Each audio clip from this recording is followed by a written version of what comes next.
మా పరలోకపు తండ్రి, యెహోవా దేవా, యేసుక్రీస్తు ప్రభువా, పరిశుద్ధాత్మ దేవుడా, తండ్రి మేమందరము సంఘముగా యెషయా గ్రంథం నుంచి 53వ అధ్యాయం ధ్యానం చేస్తున్నాము. చక్కగా 3 తరగతులు మీరు మమ్మల్ని నడిపి వచనం వెంబడి వచనం ధ్యానం చేయడానికి ముందు కావాల్సిన అంశములన్నీ మాకు నేర్పి ఉన్నారు. దాని ఆధారంగా పెట్టుకుని ఈరోజు మేము యెషయా 53 మొదటి వచనం నుంచి ధ్యానం చేయబోతున్నాము. ఆత్మదేవుని సన్నిధి సహవాసం కోరుతున్నాము. ఇచ్చిన దానికి ధన్యవాదాలు, కృతజ్ఞత వందనాలు తెలియచేస్తూ, ఈ పరిశుద్ధ గ్రంథ ధ్యానంలో ఎక్కడన్నా అడ్డగింపు ప్రయత్నం చేస్తున్న సాతాను చీకటి అంధకార శక్తులన్నిటినీ, ఆకాశ మండలం ముందున్న చీకటి సమూహం అన్నిటినీ యేసు నామములో ఈ క్షణమే వెళ్ళగొట్టుచు మరి ఒకసారి మా అందరినీ మీకే సమర్పణం చేస్తూ, మహిమ ఘనత ప్రభావమన్ని తండ్రి మీకే ఆరోగిస్తూ, యేసు అతి పరిశుద్ధ నామములో అడిగి వేడుకుని పొందినాము తండ్రి, ఆమేన్.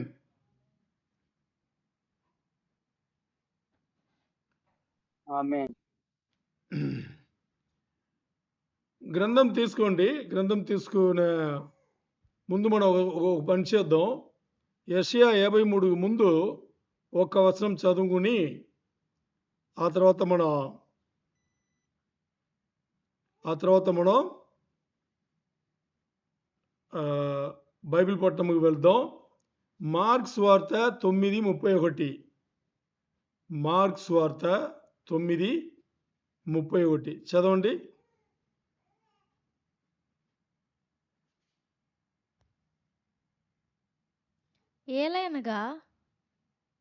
ఏలయనగా ఆయన తన శిష్యులకు బోధించుచు మనుష్య కుమారుడు మనిషి కుమారుడు మనుషుల చేతికి అప్పగింపబడుచున్నాడు. వారు ఆయనను చంపెదరు. చంపబడిన 3 దినములకు ఆయన లేచునని వారితో చెప్పెను. ఆమేన్. 32 చదవండి. వారు ఆ మాట గ్రహింపలేదు గాని ఆయన ఆయనను అడుగ భయపడిరి. అంతటా ఆమేన్. చాలు. ఓకే, ఈ వచనం చూసుకున్నాము. ఈ వచనం గుర్తుపెట్టుకోండి. యేసయ్య ఏం చెప్తున్నారంటే, శిష్యుల దగ్గర చెప్తున్నాడు, మనిషి కుమారుడు మనుషుల చేత, అన్యుల చేత, మనుషుల చేత అప్పగింపబడిన మనిషి కుమారుడు చంపబడతాడు. చంపబడిన తర్వాత 3వ రోజు తిరిగి లేస్తాడు అని చెప్పిన ఈ విషయమును 32వ వచనంలో రాయబడింది. వాళ్ళు గ్రహింపలేదంట, అంటే వాళ్ళకు అర్థం కాలేదు అని ఉంది. దీని బ్యాక్గ్రౌండ్లో మనం పెట్టుకుని ఈరోజు గ్రంథ ధ్యానము దీనికి సంబంధం ఏంటో చూద్దాం. సరేనా? సరే, ఇప్పుడు యెషయా 53 మనం మొదటి వచనం నుంచి వచనం వెంబడి వచనం ధ్యానం చేయాలి అని అనుకుంటే మనకు ఏం అర్థమవుతుంది? ఏ వచనం మొదలు పెట్టాలి? హలో, యెషయా 53 మన గ్రంథ ధ్యానం చేయాలి అంటే మొదటి వచనం ఏ వచనం? 52లో 13వ వచనం మొదటి వచనం. ఎందుకంటే మనకి యెషయా 53 అంటేనే 52వ అధ్యాయంలో చివరి 3 వచనాలు కలిపే. సో ఇప్పుడు మనం ఈరోజు యెషయా 52లో 13వ వచనం, 14వ వచనం, ఈ 2 వచనాలు మాత్రం మనం చూస్తాం. చదవండి. యెషయా 52, 13, 14. ఆలకించుడి. ఈ పదం చాలా గట్టిగా పట్టుకోండి. ఆలకించుడి అని ఉంది. మీరు వింటే యేసయ్య కూడా చాలా చోట్ల ఇలాగే చెప్పి ఉంటారు, ఆలకించుడి అని. తెలుగు బైబిల్లో. ఇంగ్లీష్ బైబిల్లో బిహోల్డ్ అని ఉంటుంది. ఇంగ్లీష్ బైబిల్ ఏముంటుంది?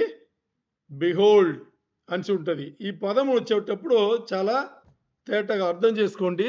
ఈ పదంలో ఉండే ప్రత్యేకత నేను చెప్తాను. ఆలకించుడి, నా సేవకుడు వివేకముగా ప్రవర్తించును, అతడు హెచ్చింపబడి ప్రసిద్ధుడై మహాగణుడుగా ఎంచబడును. 14 చదవండి. నిన్ను చూచి ఏ మనిషి రూపము కంటే అతని ముఖమును నరరూపము కంటే అతని రూపమును చాలా వికారమని చాలా మంది ఎలాగు విస్మయమొందిరో. చాలు. ఓకే, ఇప్పుడు ఈ వచనం 13వ వచనంలో చూస్తే ఆలకించుడి అని ఉంది. ఆలకించుడి అంటే దానికి ఏం ఆలకించమంటున్నారు? నా సేవకుడు వివేకముగా ప్రవర్తించును అని ఉంది. ఈ విషయమును మీరు ఆలోచించండి. నా సేవకుడు ఎవరితో మాట్లాడుతున్నారు? ఇక్కడ తండ్రి అయిన దేవుడు యెషయాతో మాట్లాడుతున్నారు. ఏం చెప్తున్నారు? నా సేవకుడు ఎవరు? యేసయ్య. నా సేవకుడైన యేసయ్య వివేకముగా ప్రవర్తించును. అలాగే ఆ తర్వాత ఏముంది? అంటే ఆ సేవకుడు వచ్చేసి హెచ్చింపబడతాడు. దాని తర్వాత ప్రసిద్ధుడవుతాడు. దాని తర్వాత గనుడుగా ఎంచబడతాడు. అర్థమైందా? ఇది 13వ వచనం. మనం ఇప్పుడు 13వ వచనం మాత్రం తీసుకున్నాం.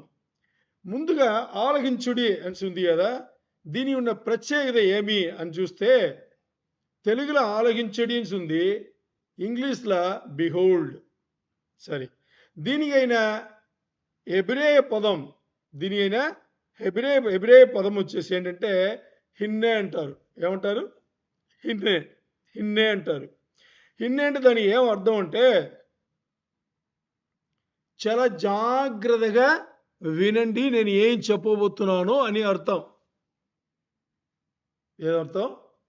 చాలా జాగ్రత్తగా వినండి అని చెప్తారు కదా, అది. ఇప్పుడు ఇద్దరు మాట్లాడుతుంటారు, మధ్యలో ఈయన అంటారు కదా, అది కాదు. ఇది అలా కాదు. ఇది ఏంటిది? నేను ఒకటి చెప్పబోతున్నాను, దాన్ని చాలా జాగ్రత్తగా విను. అంటే యేసయ్య కొత్త నిబంధనలో చాలా చోట్ల ఆలకించుడి, తెలుగు బైబిల్ ఉంటుంది, ఆలకించుడి చాలా చోట్ల చెప్పి ఉంటాడు. అంటే దానికి అర్థం ఏంటి? దీన్ని చాలా సీరియస్గా అర్థం చేసుకోండి, ఎందుకంటే నేను చెప్పబోయేది చాలా చాలా ముఖ్యమైనది. అందుకని మీరు దీన్ని ఆలకించండి. ఇక్కడ చెప్పబడిన ఈ ఆలకించుడి అనే పదానికి అర్థం ఏంటి? చాలా ముఖ్యమైన విషయం నేను చెప్పబోతున్నాను. ఏంటంటే నా సేవకుని ఇంట్రొడక్షన్. దేవుడు ఏమంటున్నారు? నా సేవకుని ఇంట్రొడక్షన్. ఎందుకు నా సేవకుని ఇంట్రొడక్షన్ చెప్తున్నామంటే, ఇంట్రొడక్షన్ ఏమంటారు? పరిచయం చేసేది. నా సేవకుని నేను పరిచయం చేస్తున్నాను, మీకు చాలా చాలా ముఖ్యమని. ఇప్పుడు మనం ముందే పోయిన తరగతిలో చూసుకున్నాం. ఏం చూసుకున్నాం? మూడు లైన్గా ఒక్కొక్క స్టాన్సాగా ఉంటుందని చూసామా? ఇప్పుడు ఇది మొదటి స్టాన్సాలో మొదటి లైను థీమ్ను సెట్ చేస్తుంది. అంటే ఈ మిగతా 2 లైన్లో మూడు వచనంలో ఏం చెప్పబోతుంది ఇక్కడ ఆ అంశమును మొదటినే ఇక్కడ చెప్పబడింది. ఇక్కడ మొదట్లో ఏంటిది? సేవకుణ్ణి దేవుడు పరిచయం చేయబోతున్నాడు. అది అందుకని బిహోల్డ్ అంటే ఆలకించుడి. హెబ్రేయ పదంలో హిన్నే. దీని ఏమర్థం? చాలా జాగ్రత్తగా ఉండండి, నా సేవకుణ్ణి నేను మీకు పరిచయం చేయబోతున్నాను అని చెప్పేసి. ఇక్కడ ఈ ఆలకించుడి అనే ఈ పదం వచ్చేసి మొత్తానికి వచ్చే మిగతా వచనంలో అన్నిటినీ కూడా ఒక టోన్ సెట్ చేస్తుంది. ఏంటది? ఈ అంశం ఇలాగే వెళ్ళబోతుంది అనే అంశముకు పైగా ఇది మాట్లాడుతుంది. ఇంకోసారి చదవండి 13వ వచనం. ఆలకించుడి ఉమ్. నా సేవకుడు ఆలకించుడి నా సేవకుడు వివేకముగా వివేకముగా ప్రవర్తించును. అతడు హెచ్చింపబడి ప్రసిద్ధుడై మహాగణుడుగా ఎంచబడును. ఇక్కడ మనం ఏం చేయాలంటే ఈ ఇంట్రొడక్షన్లా ఇక్కడ ఏం చెప్పబోతున్నారంటే ఈ చిన్న ఇంట్రొడక్షన్ అయినా కానీ ఇక్కడ ఈ అంశం వచ్చేసి దేనికి దారి తీస్తుందంటే ఇది ఒక రక్షకుని సంబంధించిన ప్రవచనం, దానికి ఇది దారి తీస్తుంది. ఇది మనం అర్థం చేసుకోవాలి. సరే, ఇప్పుడు ఈ 13వ వచనంలో రెండు విషయాలు చెప్పబడింది. 13వ వచనంలో రెండు విషయాలు చెప్పబడింది. ఆలకించుడి అని చెప్పిన తర్వాత దేని ఆలకించమన్నారు? నా సేవకుడు వివేకముగా ప్రవర్తించును అనేది ఒకటి. రెండవది ఏంటిది? నా సేవకుని హెచ్చింపబడతాడు, ఆ తర్వాత ప్రసిద్ధుడవుతాడు, ఆ తర్వాత గనుడుగా ఎంచబడతాడు. ఈ మూడు ఒకటి. సో రెండు విషయాలు. ఒకటి ఏంటి? నా సేవకుడు వివేకముగా ప్రవర్తిస్తాడు అనేది ఒకటి. ఆ తర్వాత హెచ్చింపబడి ప్రసిద్ధుడై గనుడుగా ఎంచబడతాడు అనేది రెండవది. ఈ రెండు విషయాలు ఇక్కడ చెప్పబడింది. ఈ రెండు విషయాలు మనం చూస్తే ఇక్కడ చూడండి. ముందుగా నా సేవకుడు వివేకముగా ప్రవర్తించును అని ఉంది కదా. ఏంటది? వివేకముగా ప్రవర్తించునంటే ఏంటది? దాని ద్వారా మనం ఏం అర్థం చేసుకోవాలి అని చూస్తే ఇక్కడ వివేకముగా అనే తెలుగు పదానికి ఇంగ్లీష్లో వాడబడిన పదం వచ్చేసి వైస్లీ. ఈ వైస్లీ అనే దీనికి ఎబ్రాయ పదం ఏం తెలుసా? సాకల్ అంటారు. ఈ సాకల్ అనే పదానికి ఏమర్థం అంటే ఇప్పుడు మనం దేనికి అర్థం చేస్తున్నాము? వివేకముగా అనే తెలుగు పదానికి వైస్లీ అనే ఉండే ఇంగ్లీష్ పదముగా సాకల్ అని ఉండే ఎబ్రాయ పదముగా మనం అర్థం చూస్తున్నాం. ఈ సాకల్ అనే ఎబ్రాయ పదముగా అర్థం ఏంటంటే ఒక వ్యక్తి చాలా తేటగా తెలివిగా ఏం చేస్తారంట, ఏమి చేయబోతున్నారో ఆ ఎఫర్ట్స్, ఆ ప్రయత్నములన్నిటినీ విజయవంతమైన దారిలో, ఫలఫరితమైన ఒక దారిలో ఆయన పనిచేస్తాడంట. అది వివేకముకి ఇక్కడ ఇవ్వబడిన అర్థం. సరే, ఇక్కడ మీకు డౌట్ రావచ్చు. మీరు తెలుగు పదం ఒకటి చెప్తున్నారు, ఇంగ్లీష్లో ఒక పదమే చెప్తున్నారు, దాని ఎబ్రాయ భాష నుంచి ఒకే ఒక పదం చెప్పేసి ఇన్ని చెప్తున్నారు అని అడగచ్చు. బాగా వినండి. ఒక్కొక్క భాషకును ఒక్కొక్క స్టైల్ ఉంటుంది కదా. ఒక్కొక్క భాషకును ఒక్కొక్క స్టైల్ ఉంటుంది. ఇక్కడ మనం మాట్లాడే ఎబ్రాయ పదం వచ్చేసి ఒక్క పదం ఒక అర్థమే ఇవ్వదు. అది ఒక సెంటెన్స్కి తగ్గ అర్థం ఇస్తుంది అన్నమాట. అందుకనే ఇన్ని మాట్లాడుతున్నాం. ఎబ్రాయ పదం అలాగే గ్రీకు పదం కూడా మామూలుగా ఎలా ఉంటుంది? ఆ ఒక్క పదం దగ్గర ఒక సెంటెన్స్, మనకు ఒక సెంటెన్స్ కావాలి. అందుకని తర్జుమా చేసేవాళ్ళు ఏం చేస్తారు తెలుసా? ఇప్పుడు తెలుగులో తర్జుమా చేశారు. ఏం చెప్పారు వాళ్ళు? వివేకముగా అని చెప్పేశారు, అంతే. మరి దాంట్లో ఏం అర్థమవుతుంది మనకు?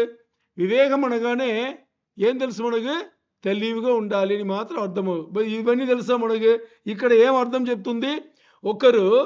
ఒకరు ఏదన్నా ఒకటి చేయబోతున్నారు, వాళ్ళ ప్రయత్నములు పెడుతున్నారంటే అది విజయవంతముగా అలాగే ఫలఫరితంగా ఉండాలి అంటే తెలివిని దాని దక్కట్టుగా వాడాలి అనేది ఇక్కడ అర్థం. ఇన్ని వివేకంలో ఉందా? లేదు.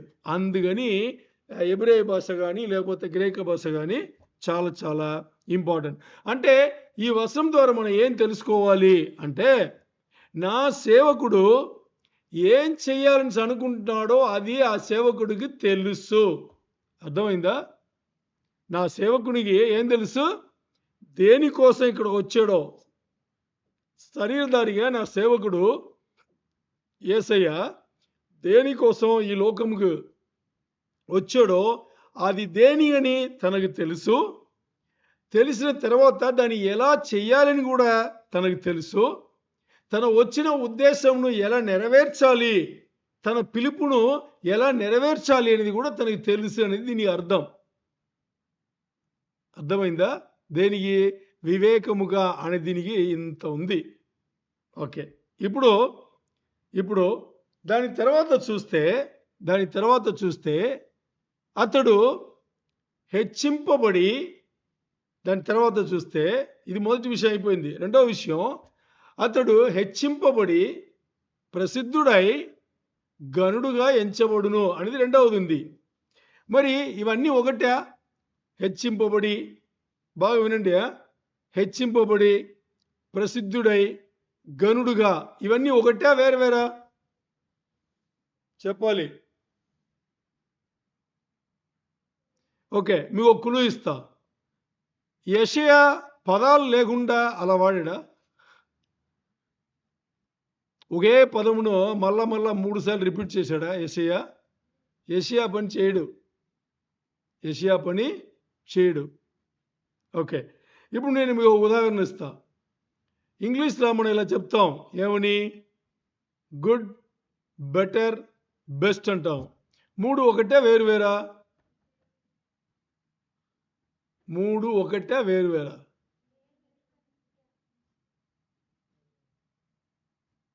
3 ఒకటే వేరు వేరా?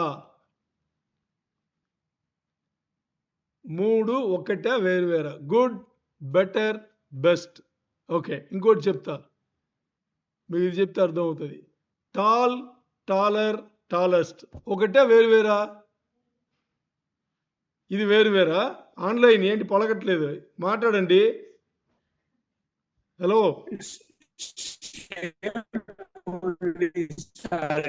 Degree superlative degree, tall, taller, tallest. అర్థం మీనింగ్ ఏంటి? టాల్, టాలర్, టాలెస్ట్ అంటే ఒకే అర్థం ఇస్తుందా, వేరే వేరే అర్థం ఇస్తుందా? One meaning only, sir. One meaning only, but the degree is different. Okay, ఇక్కడ మీనింగే వేరే వేరే. என்னது? మీనింగే వేరే వేరే. எப்படி அப்படின்னா, ఇప్పుడు హై అనేసి ఒకటి ఉంది. హై అంటే పొడవ. హై అంటే పొడవ. హయ్యర్ అంటే ఇంకా కొంచెం ఎక్కువ పొడవ. హైయెస్ట్ అంటే అన్నిటికన్నా చాలా పొడవు అన్నమాట. అంటే అర్థం మారుతుందా లేదా? మారుతుంది. ఇక్కడ యెషయా పాటించిన ఆ స్టైల్ కూడా అలాంటి స్టైలే. హెచ్చింపబడి ప్రసిద్ధుడై, దాని తర్వాత ఏంటి? మహాగణుడిగా ఎంచబడునేటప్పుడు 3 వేరు వేరు. చాలా ఇంపార్టెంట్. ఓకే, ఏంటి అని చూస్తే, ముందుగా యేసుక్రీస్తు ప్రభువారు శ్రమల గుండా వెళ్ళారు కదా.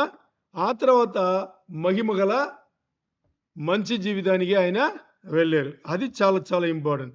ఇక్కడ ఏం మనం చూడాలంటే, యేసు ప్రభువారు హెచ్చింపబడ్డారు అని ఉందా? అతడు హెచ్చింపబడి ప్రసిద్ధుడై గనుడుగా ఎంచబడును ఉంది కదా. ఓకే, ఇక్కడ మనం ఏం అర్థం చేసుకోవాలంటే, యేసుక్రీస్తు వారు హెచ్చింపబడి అనగానే 3వ రోజు తిరిగి లేచాడు లేదా? హెచ్చింపబడ్డాడు. ఎక్కడి నుంచి? మరణం నుంచి హెచ్చింపబడ్డాడు. దేవుని కుమారుడు, మనిషి కుమారుడు అని చెప్పుకుని అన్ని సూచకార్యములు, మహత్కార్యములు, అద్భుతాలు చేసిన ఒక వ్యక్తి అక్కడ చనిపోయాడు, మరణించిన తర్వాత హెచ్చింపబడ్డాడు అని దేని చెప్తున్నాం మనం? 3వ రోజు పునరుద్ధరణై లేచాడు కాబట్టి హెచ్చింపబడ్డాడు. ఓకే, ఇది హై. ఇప్పుడు హయ్యర్ ఏంటి? 40వ రోజు, ఆ రోజు నుంచి 3వ రోజు తిరిగి లేచాడు. ఆ రోజు నుంచి 40వ రోజు ఏం జరిగింది? ఆరోహణం అయ్యాడు. అది హయ్యర్. అర్థమైందా? ఇంకొంచెం ఎక్కువ. అది ఏంటి? ప్రసిద్ధుడయ్యాడు. ఎలా ప్రసిద్ధుడయ్యాడు? ఆయన వెళ్ళేటప్పుడు ఎంతమంది చూశారు తెలుసా? అక్కడ ఉన్న వాళ్ళందరూ చూశారు. ప్రసిద్ధుడయ్యాడు అంటే 3వ రోజు తిరిగి లేచిందే హెచ్చింపబడడం. దాని తర్వాత 40వ రోజు ఏమయ్యాడు? యేసయ్య ఆరోహణం అయ్యాడు. అది ఇంకొంచెం ప్రసిద్ధుడయ్యాడు. మరి ఇంకా దాని తర్వాత ప్రసిద్ధుడు అయిన తర్వాత పరలోకం చేరుకున్న తర్వాత ఏమయ్యాడు? హైయెస్ట్ ఏంటది? తండ్రికి కుడిపాసనములో. ఎక్కడ కూర్చున్నాడు ఆయన? తండ్రికి కుడిపాసనములో గనుడుగా ఎంచబడ్డాడు. ఇప్పుడు తండ్రి గనుడా కాదా? తండ్రి కుడిపాసనంలో సమానం కూర్చుంటే యేసయ్య గనుడా కాదా? గనుడే. అలా గనుడుగా ఎంచబడ్డాడు. అందుకని హెచ్చింపబడడం అనేది ఏంటి? హై కదా. తర్వాత ప్రసిద్ధుడై హయ్యర్. ఆ తర్వాత అంటే ప్రసిద్ధుడై హయ్యర్ అంటే ఆరోహణం, అసెన్షన్. దాని తర్వాత మూడవది ఏంటి? గనుడుగా ఎంచబడ్డాడు, హయ్యెస్ట్. అది ఏంటి? తండ్రి కుడిపాసనంలో ఆయన సింహాసనంలా కూర్చున్నాడు. అదండి ఈ వచనముగా అర్థం. ముందుగా వివేకముగా ఎన్ని చూసారా? యెషయా 53 ఎందుకు అంత ఒక ప్రసిద్ధి అయిన ఒక అధ్యాయం అంటే కారణం ఇదే. ప్రతి పదములు పరిశుద్ధాత్మ దేవుడు అలా రాపిచ్చాడు యెషయా ద్వారా. ఎవరి ద్వారా? యెషయా ద్వారా ప్రతి పదములను అలాగా రాపిచ్చాడు కాబట్టి అంత ప్రసిద్ధి అయింది.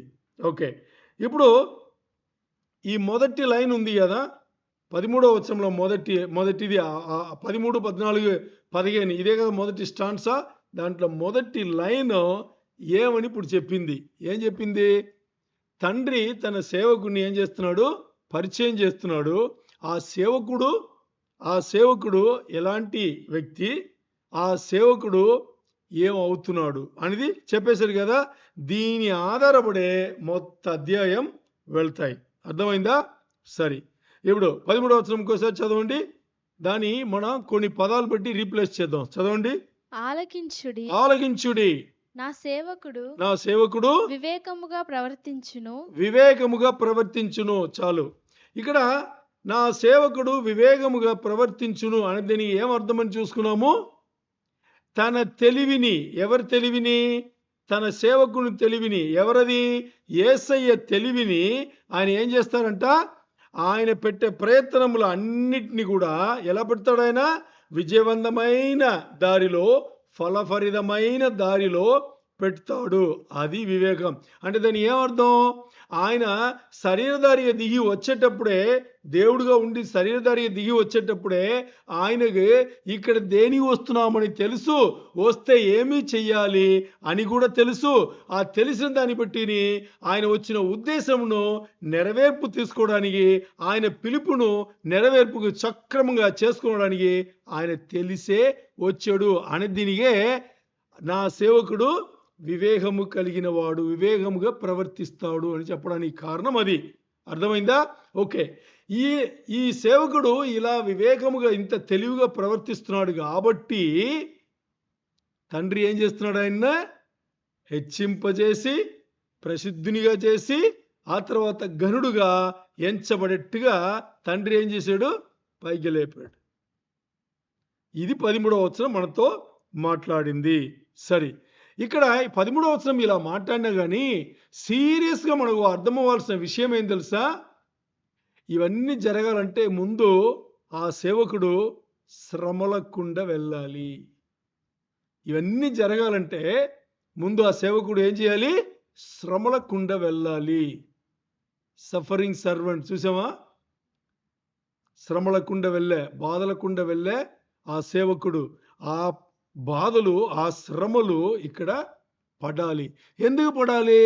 ఎందుకంటే మనకొచ్చిన విమోచనం, విముక్తి, మనకొచ్చిన రక్షణ డబ్బులతో రాలా. డబ్బులతో వచ్చిందా? దేని ద్వారా వచ్చింది? గొర్రెపిల్ల యొక్క పవిత్రమైన, పరిశుద్ధమైన నీతిమంతుని రక్తం వలన వచ్చింది. అందుకని ఆ నీతిమంతుడు, ఆ సేవకుడు శ్రమలకుండా వెళ్ళాల్సిందే. ఇంకొక ఆప్షన్ లేనే లేదు. శ్రమలకుండా వెళ్ళితేనే తండ్రి ఏం చేస్తారు? హెచ్చింపజేసి ప్రసిద్ధునిగా చేసి గనుడుగా ఉండే ఆ స్థాయిలో తీసుకెళ్ళి పెడతారు. మరి యేసయ్యకి ఇది తెలుసా? శరీరధారిగా వచ్చిన యేసయ్యకి ఇది తెలుసా? తెలుసు. అందుకే యేసయ్య వివేకముగా ప్రవర్తించాడు. అర్థమైందా మీకు? యేసయ్య ఎందుకు వివేకముగా తెలివిగా ప్రవర్తించాడంటే అందుకే ఆయనకి తెలుసు ఆయన దేనికోసం వచ్చాడని తెలుసు, ఏమి చెయ్యాలని తెలుసు, ఏమి చేస్తే ఏమి జరుగుతాయి, దేనికోసం ఇది చేయాలి, సృష్టి మొత్తానికి రక్షణ కావాలి, అంతే కదా, సృష్టి మొత్తానికి రక్షణ కావాలి. సో అందుకని ఇవన్నీ తెలుసుకునే ఆయన వచ్చాడు, సరైన దారిలో అవన్నిటిని కూడా చేసి పెట్టాడు. ఇప్పుడు 14వ వచనం చదవండి. నిన్ను చూచియే నిన్ను చూచియే మనిషి రూపము కంటే అతని ముఖమును నరరూపము కంటే అతని రూపమును చాలా వికారమని చాలా మంది ఎలాగ విస్మయం ఉందిరో. చాలు, ఆమేన్. ఈ వచనంలో ఇంతవరకు మనం యేసయ్య సిలువలో ఆ సిలువ శిక్షను అనుభవించేటప్పుడు ఏమేమయ్యారని చాలా సార్లు మనం మాట్లాడినాం. మరి ఈ వచనం ఇంకొంచెం తేడాగా చెప్తుంది, చాలా చాలా డిఫరెంట్గా చెప్తుంది. అక్కడ ఏం జరిగిందంటే మొత్తానికి అక్కడ ఏం చెప్తుందంటే ఈ వచనం, యేసయ్యను సిలువలో వేశారు, సిలువలో వేలాడేటప్పుడు అక్కడ మనిషి అనే లేదంట. ఇది కొట్టారు, ఇంకా ఏదో చేశారు కదా, అవన్నీ చేసిన తర్వాత అన్నీ అంటే ఏం చెప్పాలి, ఫుల్ రక్తమే, ఎక్కడ చూసినా రక్తమే. మరి అక్కడ ఆ రూపం మారిపోయిందంట. మనిషి అని చెప్పడానికే లేదంట, అంత ఒక్కలాగా సిదకొట్టారు, మామూలుగా లేదు, మొత్తానికి మారిపోయిందంట. అంటే చూస్తే అది మనిషిని చెప్పలేరంట, అంత ఘోరంగా ఆ శిక్షను వాళ్ళు నెరవేర్పుకి తీసుకొచ్చారు. ఎవరు? ఆ రోజున్న ఆ యాజకులు పరిచయులు వీళ్ళందరూ కూడా ఏం చేశారు, అంత ఘోరంగా ఆ శిక్షను ఇచ్చారు. అందుకని ఆయన ఆ రూపం వచ్చేసి మానవ రూపంగానే లేదంట, ఓ హ్యూమన్ బీయింగ్ అని చెప్పడానికే లేదంట. నీ ముఖం చూసుకుని అక్కడ చూస్తే ఏం కనిపించదంట, నీ శరీరం చూసుకుని అక్కడ చూస్తే సిలువలో చూస్తే అది ఉండదంట అక్కడ. అంత ఘోరంగా దాన్ని చేశారు. అంటే మనకు తెలుసు, కొరడాలతో కొట్టారని తెలుసు, తన్నేరని తెలుసు. కీర్తనగాడు మాట్లాడతాడు, ఆయన గడ్డంను మొత్తాన్ని, గడ్డం అంటే ఇక్కడి నుంచి ఉంటుంది కదా, మొహం అంతా ఉండి ఇక్కడ ఉంటుంది ఎంతవరకు, అన్ని లాకి పీకేశారంట. అప్పుడు ఏమవుతుంది కదా, అది జరిగింది. ఆ తర్వాత ఆయన ముఖంలో ఆ ముళ్ళ క్రీడం కానీ మరి కొట్టడం కానీ ఇవన్నీ చేస్తే ఆ ముఖం ఎలాగైపోయిందంటే రక్తముగా మారిపోయిందంట. అక్కడ ఏం కనిపించట్లా, రక్తమే కనిపిస్తుంది, వేరేం కనిపించట్లా. ఇంకేం చేశారు, కళ్ళు మూతపడింది. ఎందుకు? ఆ వాపు. ఇప్పుడు ఇక్కడి నుంచి అన్ని లాగేస్తే ఏమవుతుంది, వాచిపోతుంది కదా. సో కళ్ళు మూతపడింది అంటే ఇదన్నీ పైకి వెళ్ళిపోయి ఏం కనిపించట్లా, మొత్తాన్ని రక్తం ఎన్ని వెళ్ళిపోయిందంట.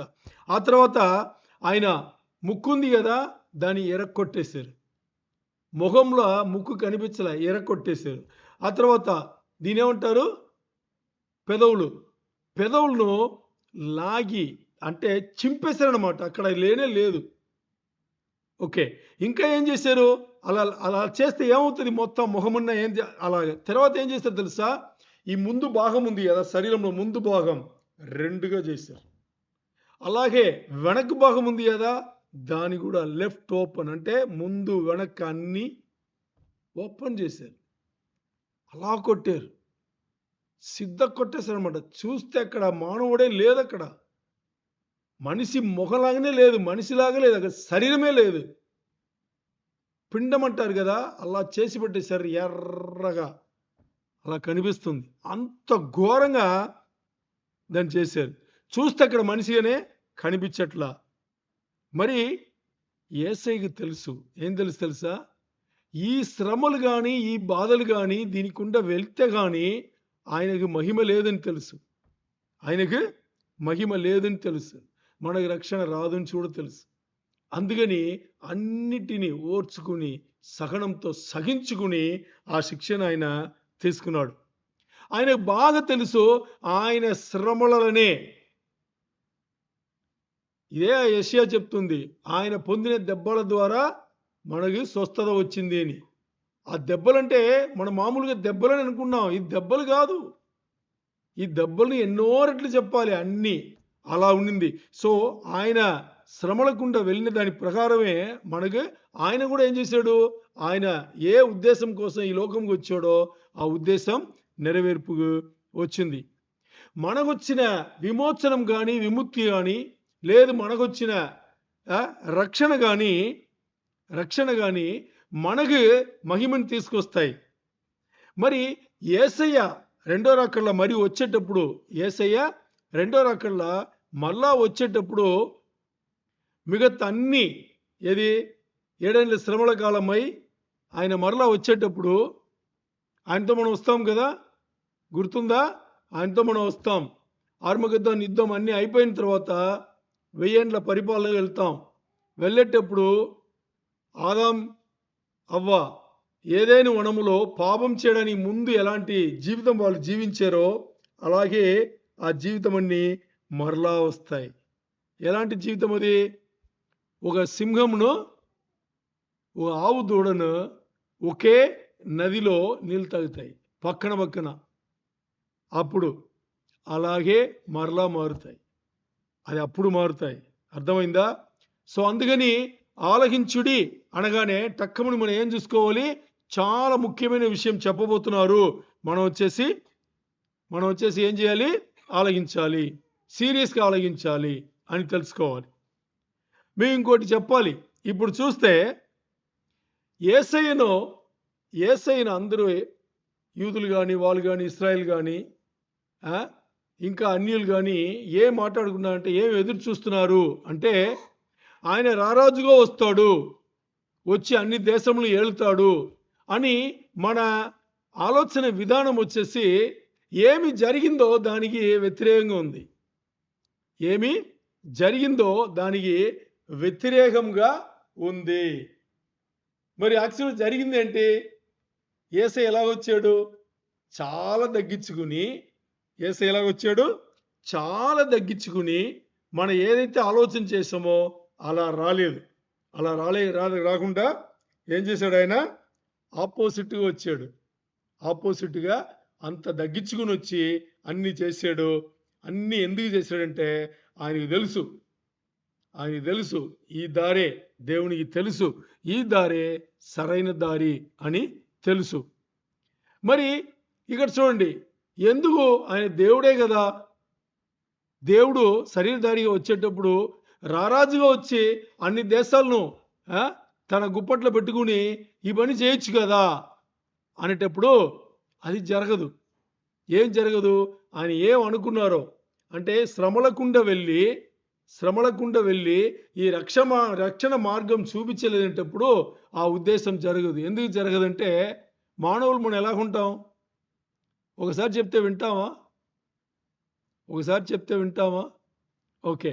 మరి 10 సార్లు గట్టిగా ఫోర్స్ చేసామనుకోండి ఏమంటాం? నాకు స్వతంత్రమే లేదు, వాళ్ళు ఫోర్స్ చేసి నన్ను ఒప్పించారు చెప్తామా లేదా? ఈ రెండు నుంచి బయటికి రావాలంటే ఇదే సరైన మార్గం. ఇది ముందే చెప్పబడింది. యేసయ్య ప్రతి స్వార్థలో ఇది చెప్పబడింది. దాంట్లో ఒక స్వార్థని మనం చదువుకున్నాం స్టార్టింగ్లో. ఈ తరగతి ముందు, ఈ సెషన్ స్టార్ట్ అవ్వక ముందు ఒక స్వార్థని చదువుకున్నాం కదా. ఇప్పుడు దాదాపు 3 స్వార్థల్లో చెప్పబడింది. తీయండి, మత్తయి 16:21 చదవండి. అంటే యేసయ్య చెప్పనింది చేయలేదు, చెప్పే చేశాడు. మరి చెప్పిన తర్వాత కూడా శిష్యులకు ఎవరికి కూడా అర్థం కాల, ఆయన ఏం మాట్లాడుతున్నాడు అనేది అర్థం కాల. చెప్పిన తర్వాత ఇన్ని జరిగినా కూడా ఆ రోజు కూడా జనాలందరూ, శిష్యులందరూ కూడా కొత్తగానే చూశారు. అసలు చెప్తే శిష్యులందరూ పారిపోయారు. యేసయ్య చెప్పాడు, శిష్యులకు అందరికీ చెప్పేసే చేశాడు. చదవండి, మత్తయి 16:21. అప్పటి నుండి తాను యెరూషలేమునకు వెళ్ళి పెద్దల చేతను ప్రధాన యాజకుల చేతను శాస్త్రుల చేతను అనేక హింసలు పొంది అర్థం చేసుకోండి, అనేక హింసలు పొంది చంపబడి మూడవ దినమున లేచుట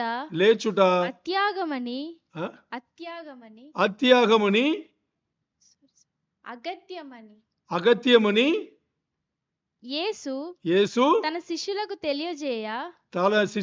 తెలియజేయ. అర్థమైందా మీకు? ముందే చెప్పేసాడు ఆయన శిష్యులకు ఇవన్నీ జరుగుతాయి. ప్రధాన యాజకులను పెద్దలను వీళ్ళందరూ ఈ మతం సంబంధించిన వీళ్ళందరూ తీసుకెళ్ళి ఏం చేస్తారు? చంపుతారు. 3వ రోజు తిరిగి లేస్తాను ఇవన్నీ సో ఆయన ఏం చెప్పలేదంటే వాళ్ళ దగ్గర ముందు తిరిగి లేస్తాను ఆ తర్వాత చంపబడతానని చెప్పలా. ఆయన చెప్పింది ఏంటి? ముందు వాళ్ళ ద్వారా చంపబడతాను అంటే సఫరింగ్, బాధలకుండా శ్రమలకుండా ముందు జరగాలి. ఆ తర్వాతనే హెచ్చింపబడ్డ కానీ ప్రసిద్ధుడు అవ్వడం కానీ ఆ తర్వాత గనుడు అవ్వడం కానీ ఆ తర్వాతనే. అలాగే మనం ఇప్పుడు ముందు చదువుకున్న మార్క్స్ వార్త 9:31-32 చదవండి. ఏలయనగా ఆయన తన శిష్యులకు బోధించుచు మనిషి కుమారుడు మనుషుల చేతికి అప్పగింపబడుచున్నాడు. వారు ఆయనను చంపెదరు.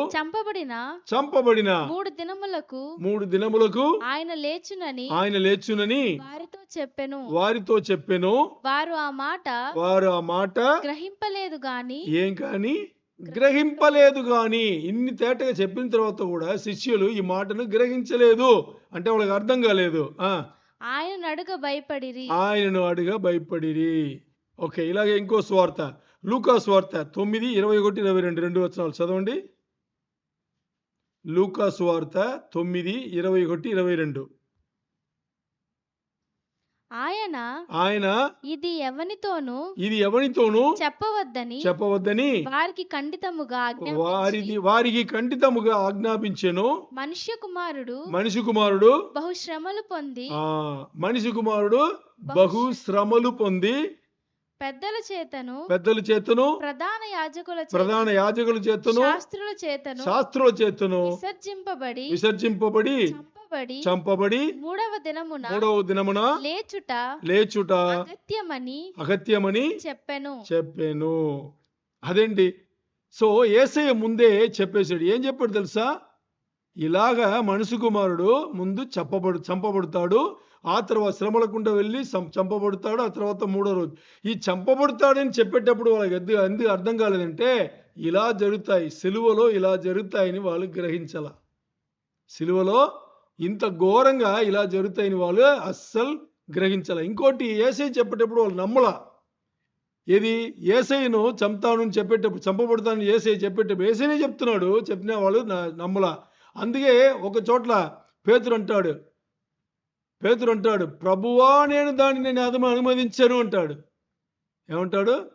ప్రభువా నేను దాన్ని అనుమతించను, నేను ఏదన్నా చేస్తానని దీన్ని మాత్రం ఒప్పుకోను అంటాడు. అప్పుడు యేసయ్య చెప్తాడు, సాతానా టెల్లు అంటాడు, నువ్వే నాకు అడ్డొస్తున్నావేంటి? నేను వచ్చిందే దానికోసం, నువ్వేంటి నాకు అడ్డొస్తున్నావు, అటువైపు వెళ్ళు అంటాడు. యేసయ్య చెప్తాడు. అదేనమాట. సో ఇక్కడ యేసయ్యకు తెలుసు. ఏం తెలుసు? శ్రమలకుండా వెళితేనే ఆ తర్వాత మహిమ, శ్రమలకుండా వెళితేనే ఆయనగే ఆ తర్వాత హెచ్చింపబడతాడు, ప్రసిద్ధుడవుతాడు, ఆ తర్వాత ఏమవుతాడు? గనుడుగా ఎంచబడతాడు. సో దాని ముందు శ్రమలకుండా బాధలకుండా వెళ్ళాలి. ఇవన్నీ ఆయన వివేకముతోనే, అంటే ఏం చేయాలో తెలుసు, ఎందుకు వచ్చాడో తెలుసు, దాన్ని ఎంత సరైన దారిలో చేయాలో తెలుసు, ఆయన వచ్చిన ఉద్దేశంను నెరవేర్పు ఎలా తీసుకురావాలో తెలుసు. ఇంకోటి ఏం తెలుసు ఆయనకు? ఆయన పిలుపును, దేవుడు తండ్రి ఇచ్చిన పిలుపును సక్రమంగా ఎలా చేసుకోవాలో తెలుసు. తెలిసే ఆయన వచ్చి ఈ పనులన్నీ చేసుకుని ఆ తర్వాత ఏమయ్యాడు? తండ్రి హెచ్చించాడు, ఆ తర్వాత ప్రసిద్ధుడయ్యాడు. హెచ్చించాడు అనగానే ఏంటి? పునరుద్ధరణ అయ్యాడు. ఆ తర్వాత తండ్రి ఆరోహణం చేపించాడు.